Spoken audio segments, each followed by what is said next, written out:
There's a lot of buzz out there going on about how much you need to have saved for retirement in Canada. And according to this BMO survey, Canadians think they need about 1.7 million to retire. However, 50% don't actually know their retirement number.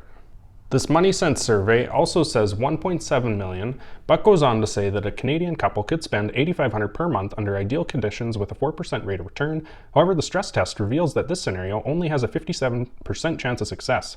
By lowering spending to $7,000 per month, the probability of success rises to 97%. To be frank, this type of language and stress test is stressing me out.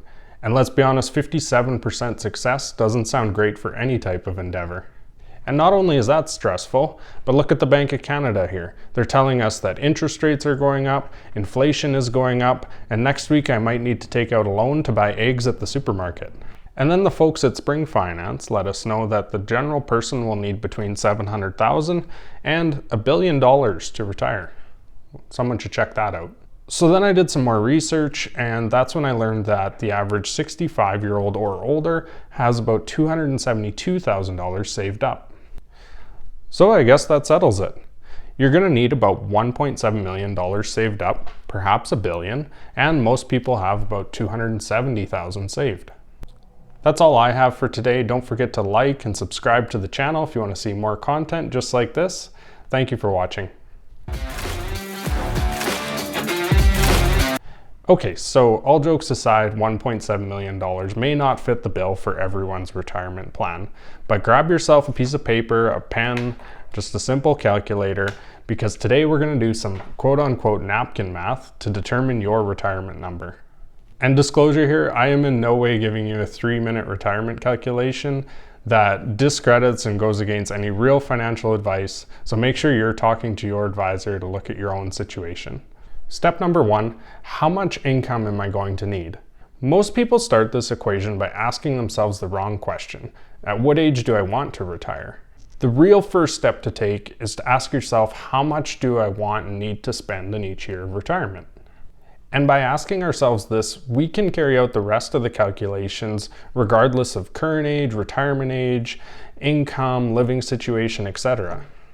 And so for some households, this income number is going to be lower, $40,000, $50,000 a year. But others might want to live a more extravagant lifestyle. They might need $250,000, $300,000 a year.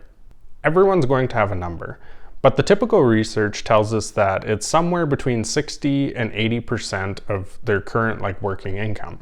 So for a household that earns a gross income of $100,000, that's income before tax, they're going to be looking at a retirement income in the range of $60,000 to $80,000. Again, that number is also pre-tax. But maybe your situation's a bit different and you're looking to retire younger, say 40, 45 years old, and then you still have kids to put through college. Maybe your retirement income is higher. Maybe you want 100% of your current income in retirement. So you can work this calculation through income, but you can also take a different approach where you add up your expenses, any regular payments, and then your travel budget.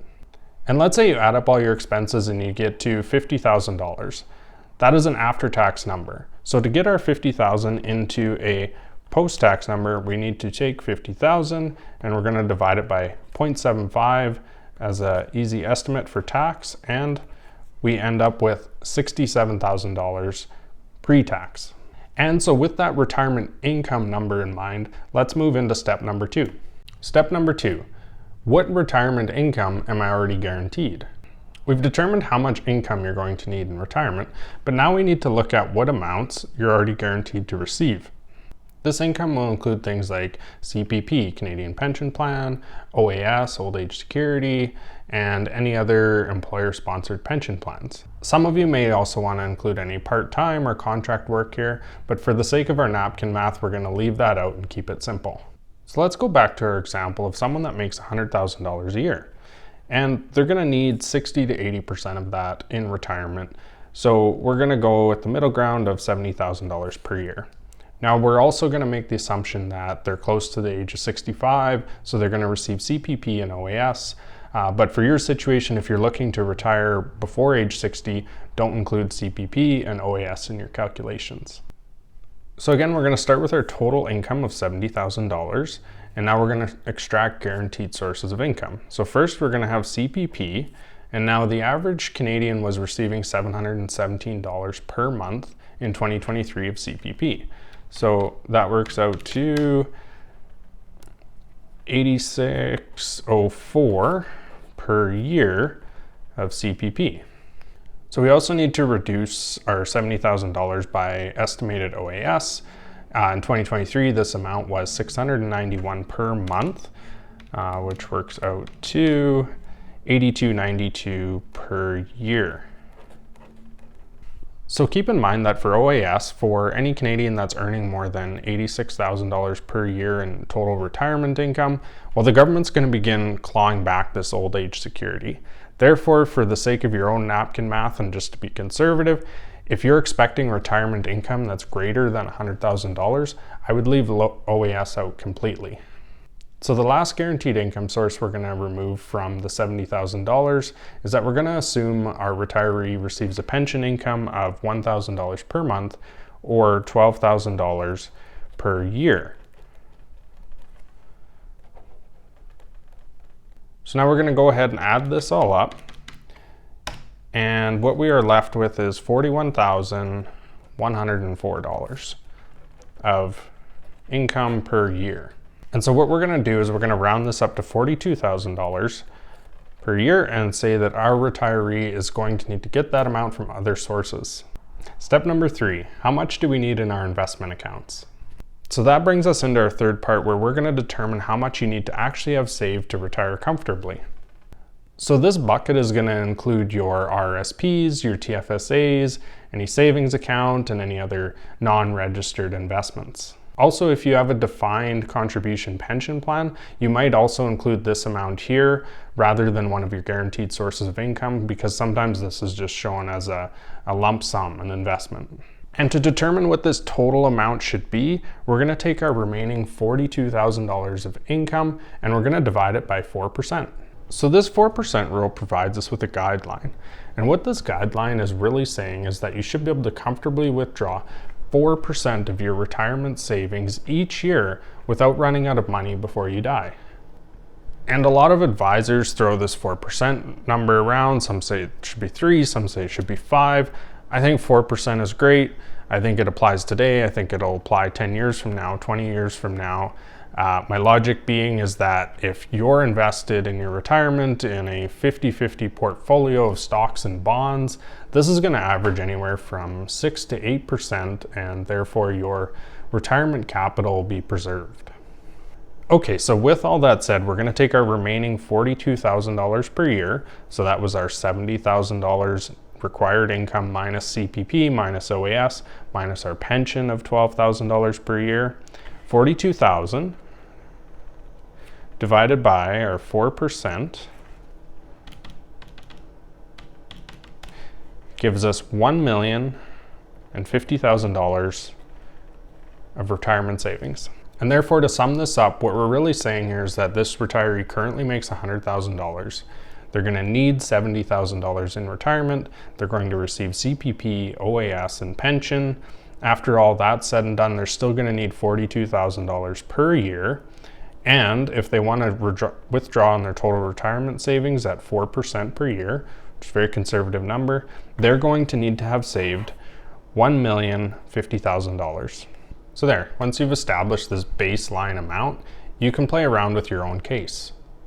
So let's say, for example, this individual was going to have a part-time job mowing grass or painting fences. Well, we can play around with that income amount and then determine what our lump sum should be. So going back to our example, let's say they're earning $10,000 per year mowing grass, $42,000 minus $10,000, $32,000. How much are they going to need in retirement? $32,000 divided by our 4% is going to be $800,000 as that lump sum retirement investment. And perhaps you'll want to be conservative here if you're looking at a part-time job, because you may not be able to do this for the rest of your life. So you might want to round up, say, this $800,000 up to $900,000. And now the whole FIRE movement is a really big thing right now. So let's take a look at someone who's, say, 35 years old and they want to retire by the time they're 40. And let's say this 35-year-old is currently making $120,000 per year and they want to maintain this income throughout their retirement. Okay, and for someone that's 35 or 40 years old, they're not going to be receiving CPP or OAS, and they may not even be getting a pension. So basically what we're doing here is $120,000 per year divided by 4% works out to $3 million in retirement investments. Lastly, what about someone that wants to live a more extravagant lifestyle and needs $300,000 in pre-tax income per year? 300,000 divided by our 4% works out to 7.5 million. So they're going to need 7.5 million in invested assets if they want to maintain this lifestyle of 300,000 per year. So after all this, you can see that 1.7 million is a retirement number, but it may not be the number for everyone. So take a couple minutes to do this math for your own situation. It's going to give you a good idea of where you're at now and where you need to be to meet your goals. I've also dropped a link to a retirement calculator down in the description if you want to take a look at this and get a more exact number for yourself. And once you have your number, go meet with your advisor or talk to us at Rethink to see how close you were with your napkin math. They can also help you out with an implementation plan for your own retirement. That's all for today, and until next time, always remember, pay yourself first.